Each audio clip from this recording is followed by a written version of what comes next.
پاکستان کی آزادی 14 اگست سن 1947 کو ہوئی تھی۔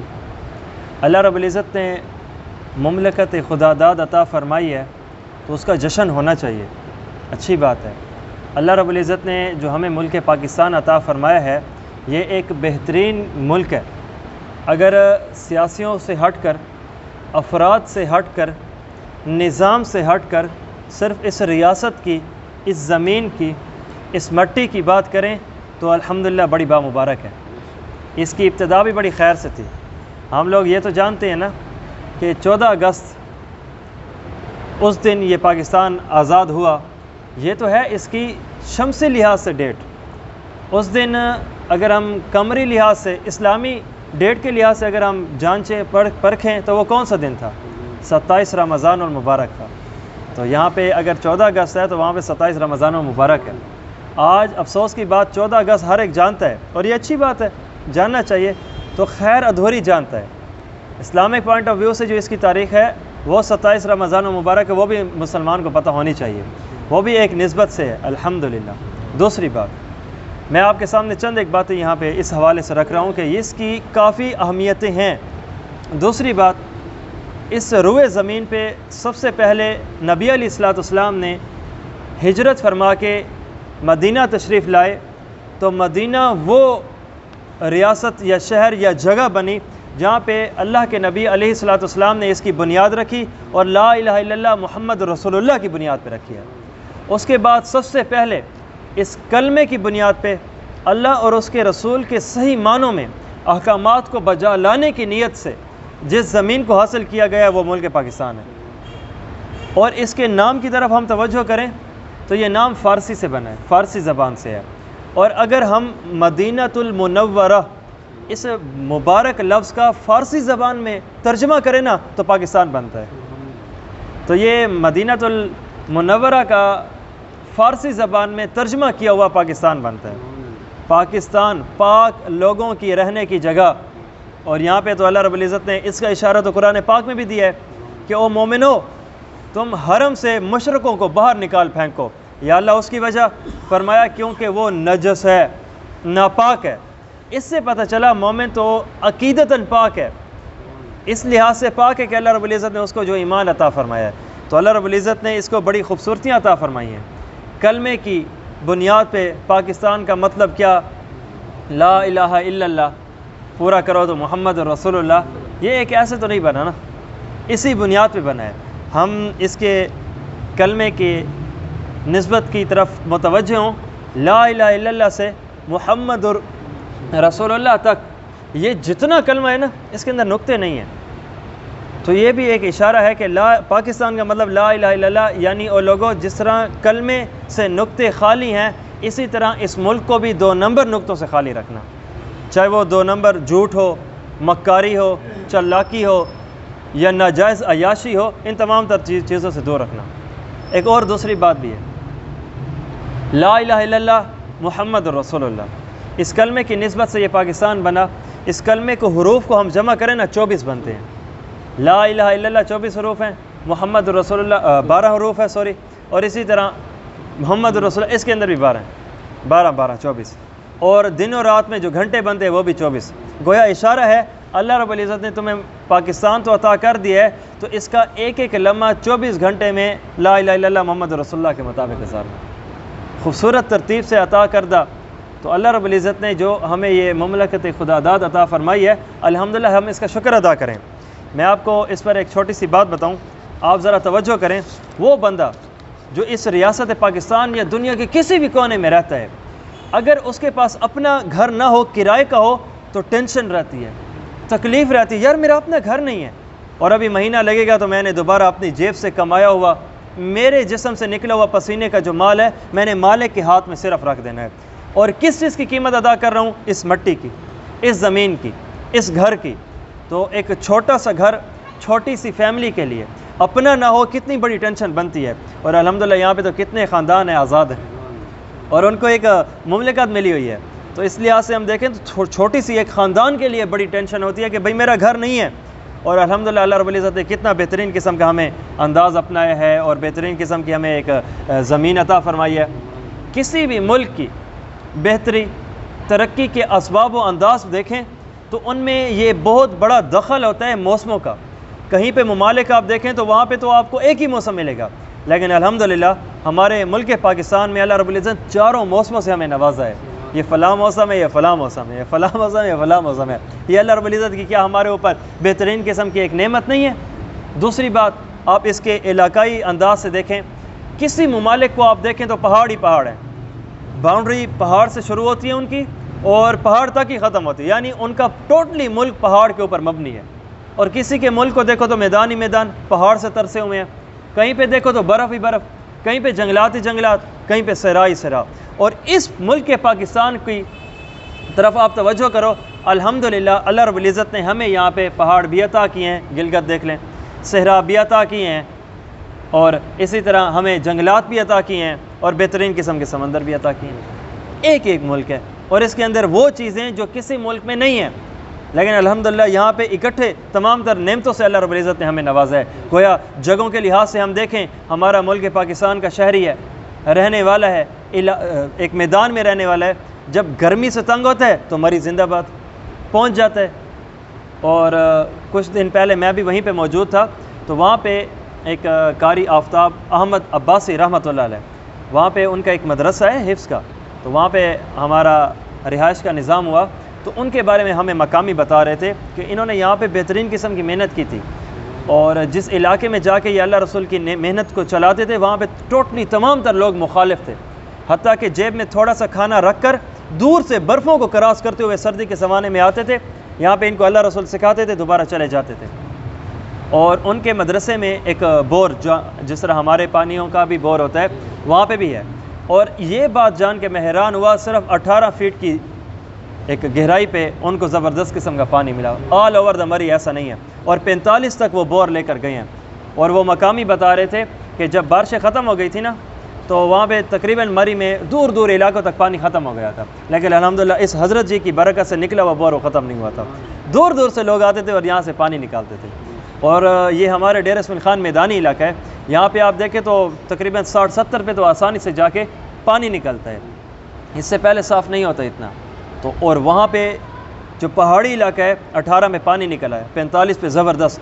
اور وہاں سے انہوں نے جگ گلاس لے کر آئے، پانی بھر کے لائے. تو میں نے دیکھا وہ جس طرح جگ کے اندر پانی ہوتا ہے ٹھنڈا ٹھار محسوس تو ہو جاتا ہے نا، باہر سے جو برف کا انداز ہوتا ہے ٹھنڈک کا. تو میں نے کہا کہ یہاں پہ بھی فریج کام کرتے ہیں، یعنی آپ استعمال میں لاتے ہیں. کہا حضرت یہ تو ہم نے بور سے تازہ پانی نکالا ہے. تو اللہ رب العزت نے ہمیں اتنی نعمتیں عطا فرمائی ہیں. تو یہ اللہ رب العزت کی طرف سے. اور مزے کی بات یہ ہے، اللہ رب العزت نے پہاڑوں کا ذکر بھی قرآن پاک میں فرمایا ہے، خوبصورت چٹیل میدانوں کا بھی ذکر فرمایا ہے. تو اللہ رب العزت نے جو جو علاقے کے لحاظ سے عطا فرمایا یہاں پہ ہمارے پاکستانیوں کو موجود ہے، ملا ہوا ہے. تو اللہ ہمارے سیاسیوں کو سمجھ عطا فرمائے. تو اللہ رب العزت نے ہمیں بہترین چیزوں سے نوازا ہوا ہے. جو باقی ممالک محنت کر کے برآمدات کر کے چیزوں کو حاصل کرتے ہیں نا، الحمدللہ اللہ رب العزت نے یہاں پہ ہمیں قدرتی چیزوں سے نوازا ہوا ہے. ہمارے لیے تو زیادہ محنت بھی نہیں ہوگی، وہ ایک آرٹیفیشل خوبصورتی بنا کے زبردست طریقے سے نظام کو چلا سکتے ہیں، تو ہم قدرت سے نہیں لے سکتے. اور قرآن پاک نے تو بتایا ہے وَإِن مِّن شَيْءٍ إِلَّا عِندَنَا خَزَائِنُهُ، تم کائنات کی جس چیز کو دیکھ لو اس کے بڑے بڑے خزانے بھرے ہوئے ہیں ہمارے پاس. تم اگر صحیح طریقے سے رہو گے اللہ رب العزت تمہیں عطا کرے گا. گویا کافر لوگ تو پسینے بہا کے حاصل کریں نا، ہم تو الحمدللہ آدھی رات کو آ جائیں. اللہ رب العزت کے رحمت کے دروازے کھلے ہوئے ہیں. اور اللہ کی رحمت کی طرف سے تو حدیث پاک ہمیں بتاتی ہے، آوازیں لگتی ہیں کہ اللہ حل من مستغفرن، اور لوگوں تم میں سے کوئی بندہ ہے جو بخشش چاہے میں اسے بخشش دے دوں، کوئی ہے عافیت چاہنے والا میں اسے عافیت دے دوں، ہے کوئی رزق طلب کرنے والا تو میں رزق کریم اسے عطا کر دوں گا. یہ ایسا ملک ہے. افسوس کے ساتھ کہنا پڑتا ہے کہ یہاں پہ جشن اس انداز سے منایا جاتا ہے کہ ساتھ والے کو تکلیف ہو رہی ہوتی ہے. آپ ہمارا علاقہ جس جگہ ہے محسوس کریں گے، کچھ لوگ عبادات ایسے کرتے ہیں کہ ساتھ والوں کو تکلیف ہوتی ہے، سگنل بھی بند، پانی بھی بند، علاقہ بھی بند، سب کچھ بند، دیو بند. اور دوسری طرف آپ یہ دیکھیں کہ کچھ لوگ ایسے ہیں اس انداز سے جشن مناتے ہیں کہ کتنی تکلیف. اب یہ باجیوں کا نظام چلا کے کتنی ایک طوفان بدتمیزی ہے. کوئی یار بزرگ سویا ہوا ہے، کوئی نیند کی گولی کھا کے سویا ہوا ہے، کوئی ایسے ہی سویا ہوا ہے، بھائی صحت مند ہے، لیکن کیا یہ باجے بچا کے کان میں درد نہیں ہوتا؟ حدیث پاک میں آتا ہے اللہ کے پاک پیغمبر علیہ الصلوۃ والسلام، اور یہی چیز آپ دیکھو چاند رات میں بھی ہوتی ہے، یہی طوفان بدتمیزی، عزت دار بندہ باہر گلی پہ نکل نہیں سکتا، خریدار کم ہوتے ہیں، بدتمیز زیادہ ہوتے ہیں۔ اور آئیے ذرا اللہ کے پاک پیغمبر علیہ الصلوۃ والسلام کی بات میں آپ کے سامنے رکھوں۔ صحابہ کرام فرماتے ہیں اللہ کے نبی نہ ہی فحش کلام تھے، نہ ہی سبابن ولا لعانن، نہ وہ کسی کو لعنت کرنے والے تھے، نہ بازاروں میں چیخنے والے تھے، اور نہ ہی گالیاں دینے والے تھے، اور نہ ہی فحش کام کرنے والے تھے۔ اور یہی سارے کام، چاہے وہ 14 اگست کی رات ہو یا پھر وہ عیدوں کی راتیں ہوں، آپ اپنے نظروں سے دیکھتے ہو، آپ اپنی آنکھوں سے دیکھتے ہو کہ ہمارے بازاروں میں کیا ہو رہا ہوتا ہے۔ تو اس ممبر سے یہ آواز بھی چلنی چاہیے کہ جہاں پہ مسجد کے اندر کے آداب ہیں اور بھائی باہر کے آداب بھی ہیں۔ اب یہ صحابہ اکرام نبی علیہ السلام کی بازار کی زندگی بتا رہے ہیں کہ نبی علیہ السلام تشریف فرما ہوتے تھے تو کس انداز سے ہوتے تھے؟ صحابہ اکرام تو تشریف لے جاتے تھے، چوتھا کلمہ پڑھتے تھے، خرید و فروخت کے اوپر خوبصورت دعا پڑھتے تھے، اور ہمارا انداز دیکھو، ابتدا ہی سے نیت بری ہوتی ہے کہ بھائی بد نظری کی نیت سے جا رہے ہیں اور ساتھ والوں کو تکلیف کی انتہا میں گزارنے کے لیے لے کر جا رہے ہیں۔ تو یہ ساری چیزیں ایسی ہیں، ایذائے مسلم، مسلمان کو ایذا پہنچانا حرام ہے، حرام۔ میں آپ کو ایک بات مزے کی بتاؤں، عبادت میں اللہ رب العزت نے کمی اور زیادتی برداشت نہیں کی، تو یہ عام سے جشن میں اسلام کہاں برداشت کرے گا کہ تم زیادتی کرو؟ ایک بندہ 2 رکعت صبح کی فرض نماز کی بجائے 1 رکعت پڑھے یا 3 رکعت پڑھے، منہ پہ ماری جائے گی، کیوں زیادتی کر رہے ہو بھائی؟ غلط بات ہے۔ تو یہی چیز آپ بازاروں میں دیکھو، تو عبادت میں اللہ رب العزت نے توازن رکھا ہے، تو کیا خیال ہے کہ ایک جشن میں نہیں ہونا چاہیے؟ چاہے تکلیف ہو، شریعت نے حد بتائی ہے، چاہے عبادت ہو حد بتائی ہے، چاہے خوشی اور جشن ہو حد بتائی ہے، اس لیے ان چیزوں کو خیال میں رکھنا چاہیے۔ اگر ہم خیال میں نہیں رکھیں گے کون رکھے گا پھر؟ اس لیے اس ترتیب سے۔ اچھا، مزے کی بات، ہم یہ مانتے ہیں ملک پاکستان اللہ کی نعمت ہے، اللہ کی نعمت ہے، عطا کی ہے۔ مجھے آپ بتاؤ اللہ کی نعمت کی ادائیگی کیا گانوں سے کریں گے؟ 2 نمبری سے کریں گے؟ اللہ رب العزت نے ہمیں کتنی نعمتیں، ایک بندہ بیمار ہوتا ہے پھر اللہ رب العزت اسے صحت عطا کرتے ہیں، وہ الحمدللہ کہتا ہے یا 4-5 گانے چلاتا ہے؟ بھائی کیا یار، مجھے نعمت ملی ہے، صحت ملی ہے، اللہ کی طرف سے نعمت ہے، الحمدللہ کہوں گا، صدقہ کروں گا، کچھ اور نوافل پڑھوں گا، اب جو گھر میں نماز پڑھا تھا مسجد میں آ کے پڑھوں گا۔ اور یہ اتنی بڑی جو ہمیں اللہ رب العزت نے آزادانہ، ہندوستان سے پوچھو گائے جب وہ ذبح کرتے ہیں کتنی تکلیفیں ہوتی ہیں ان کی، ہندوؤں نے کتنی تکلیف کا نظام بنا رکھا ہوتا ہے، الحمدللہ یہاں پہ کوئی اعتراض کرنے والا ہی نہیں ہے، مزے سے ذبح کرتے ہیں۔ تو اللہ کی نعمت کا انداز یہ ہونا چاہیے کہ ہم پھر گانے چلائیں، اور گانے بھی عجیب طرح سے کہ گاڑی کے اوپر تو ملک پاکستان کا جھنڈا لہرایا ہوا اور گاڑی کے اندر ہندوستان کے گانے۔ کیا تم ملک سے محبت کر رہے ہو؟ تو جس سے نفرت ہے اس ہی کے گانے ہم نے چلائے ہوئے ہیں، وہ ایک تو غریب اوپر سے بدتمیز، ایک تو گانے اور اوپر سے ان کے۔ تو اب یہ چیزیں دیکھو، یہ کیا نظام ہے، کیا ترتیب ہے؟ ہمیں ہمارے علماء کرام اس پاکستان کے بارے میں فرماتے ہوئے نظر آئیں گے، یہ پاکستان ہماری مسجد ہے، گویا مسجد کی طرح ہے، اور اس میں صحیح رہنا عبادت کی طرح ہے، ثواب کی طرح ہے۔ مجھے آپ بتاؤ کبھی مسجد میں بھی گانے بجے ہیں؟ کیا مسجد میں بھی 2 نمبریاں ہوئی ہیں؟ اور آج ہمارا نوجوان بھول چکا ہے۔ بھائی میں آپ کو اپنی بات بتاؤں، فیصل آباد ہے ملک پاکستان کے صوبہ پنجاب کا دوسرا سب سے بڑا مدرسہ جامعہ اسلامیہ امدادیہ، اس کے اندر مجاہد الحسینی رحمۃ اللہ علیہ، یہ ہمارے بزرگوں کی ان نشانیوں میں سے چند ایک بچے ہوئے نشانیاں تھے جنہوں نے 14 اگست 1947 کو اپنی آنکھوں سے دیکھا تھا۔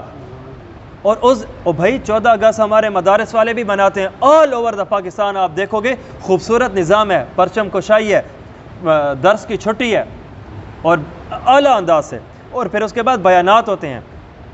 14 اگست 2022 کو 14 اگست 1947 سمجھایا جائے نا تو گانے بند ہو سکتے ہیں، 2 نمبریاں ختم ہو سکتی ہیں۔ اور الحمدللہ ہمارے مدارس میں 14 اگست 2022 کو 14 اگست 1947 کی یاد دلائی جاتی ہے اور بتائی جاتی ہے۔ اور مجاہد الحسینی رحمۃ اللہ علیہ کو ہمارے مدرسے میں صرف اس نام سے بلایا گیا کہ حضرت جی آپ ذرا آئیے، ہم کتابوں سے 14 اگست 1947 کو پڑھ چکے ہیں، آج ذرا آپ اپنی آنکھوں دیکھا حال ہمیں بتائیے۔ اور وہ فرماتے ہیں کہ وہ رات ہمیں یاد ہے، 14 اگست 1947 تھا، اور ٹرینوں سے بھر بھر کے ہمارے والدین نے اپنے ہی ہاتھ سے اپنے اولاد کو لے کر ٹرینوں سے ایک جگہ سے دوسری جگہ ہجرت کر رہے تھے، اور آئندہ آنے والا جو اسٹیشن ہوتا تھا وہاں پہ سکھ کھڑے تھے کتنی ماؤں نے اپنے ہاتھوں سے ہماری آنکھوں کے سامنے بچوں کو ذبح کر دیا کہ ہمارا دشمن قتل کرے، اس سے بہتر ہے کہ ہم خود ان کو ذبح کر دیں۔ ان ماؤں سے پوچھو ذرا کیا عالم ہوگا کہ جس ماں نے خود اپنے ہاتھوں سے اپنے بچے کو اس وجہ سے ذبح کر دیا ہو کہ آگے آ کے دشمن ذلیل کرے گا، بہتر ہے کہ اپنے ہاتھوں سے ہی بچے کو مار دیں۔ اور کہا کہ میں چھوٹا بچہ تھا، مجاہد آل حسینی، آپ تو بزرگ تھے جو ہمارے پاس تشریف لائے تھے 1947 کی نشانی جو ہمارے پاس آئی ہو، انہوں نے فرمایا کہ وہ رات مجھے آج تک نہیں بھولی۔ رات کا وقت تھا، بچتے بچاتے ہم ہجرت کر کے جب یہاں پہ آئے تو دریا میں آگے ہم نے چھلانگ لگانی تھی، اور میں بچہ تھا، مجھے تیرنا نہیں آتا تھا، لیکن تمہیں لوگوں خبر ہے اور میرے بچوں تمہیں خبر ہے کہ میں تیر بھی نہیں سکتا تھا، لیکن نہر کے ایک کنارے سے دوسری کنارے تک پہنچ بھی گیا تھا۔ اور اس نے کہا کیسے؟ کہا پانی کم اور لاشیں زیادہ تھی مسلمانوں کی، پکڑ پکڑ کے میں نے ایک کنارے سے دوسرا کنارہ میں نے پار کیا۔ 2022 کے 14 اگست کی یاد 1947 والی کروانی چاہیے قوم کو۔ جب یہ پتہ چلے گا اور بھائی ہمارا نوجوان بغیرت نہیں ہے، تھوڑا سا مس مزاج ہو چکا ہے تو یاد دلا دو یار۔ تبلیغ مسجد تک لے کر آتی ہے تو 1947 دوبارہ اچھائی کی طرف بھی لا سکتے ہیں۔ اور کہا کہ جب ہم ٹرین سے اترے تھے، ہمارے والدین آبا و اجداد نے ہماری ماؤں بہنوں عورتوں کو اور ہم بچوں کو کہا تھا کہ تم یہ نہر کے کنارے بالکل سارے اکٹھے کھڑے ہو جاؤ، اور آگے جا کے انہوں نے کہا تھا کہ ہم سکھوں سے جا کے مقابلہ کریں گے، اور سکھوں سے مقابلہ کرنے میں اگر لڑتے لڑتے نعرے تکبیر اللہ اکبر کی صدائیں آئیں نا تو واپس آ جانا، اس کا مطلب ہے مسلمان جیت چکے، ہم پھر تمہیں آگے لے کر جائیں گے ملک پاکستان۔ اور اگر وائی گرو کے نعرے لگے نا تو اس کا مطلب ہے کہ تمہارے بڑے مارے گئے ہیں، تم بھی مر جانا نہر میں چھلانگ لگا کے۔ اگر ان کو خبر ہوتی کہ ہمارے آنے والی نسلوں اور اولادوں نے ایسا کام کرنا ہے، شاید وہ قربانی نہ دیتے۔ انہوں نے رمضان جیسا اس لیے گزارا تھا کہ ہماری عید حرام ہم کر بیٹھے اپنے ہی ہاتھوں، ہم اپنے ہی ہاتھوں سے اپنے چمن کو آگ لگا رہے ہیں، اپنی مسجد میں گانے لگا رہے ہیں۔ ہمارے ساتھ مولانا ضیاء الرحمن فاروقی رحمۃ اللہ علیہ، یہ ایک تو مشہور ہیں، ایک ہمارے مدرسے کے میرے خود کے ہم جماعتی تھے، طالب علم تھے، مہاجر تھے۔ انہوں نے کہا کہ جب بھی 14 اگست آتا ہے نا تو ہم بچوں کے چہرے کھل کھلاتے ہوتے ہیں، ہنسی مسکراتے ہوئے اور جشن مناتے ہوئے، ترانے لگاتے ہوئے، پرچم لہراتے ہوئے، اور میں گھر میں جب بھی جاتا ہوں میرے دادا وہ رو رہے ہوتے ہیں اور کہہ رہے ہوتے ہیں کہ بچوں تمہیں آج کا 14 اگست یاد ہے، ہمیں اس زمانے کا 14 اگست یاد ہے، ہم نے کیا تکلیفیں سہی تھی، تمہیں خبر کیا ہے؟ درد کا سننا اور ہوتا ہے، درد کا سہنا اور ہوتا ہے۔ ہم تو یہاں پہ سن رہے ہیں نا، سہا تو انہوں نے ہے، جسم سے خون تو ان کا نکلا ہے نا، تکلیف تو انہوں نے سہی ہے۔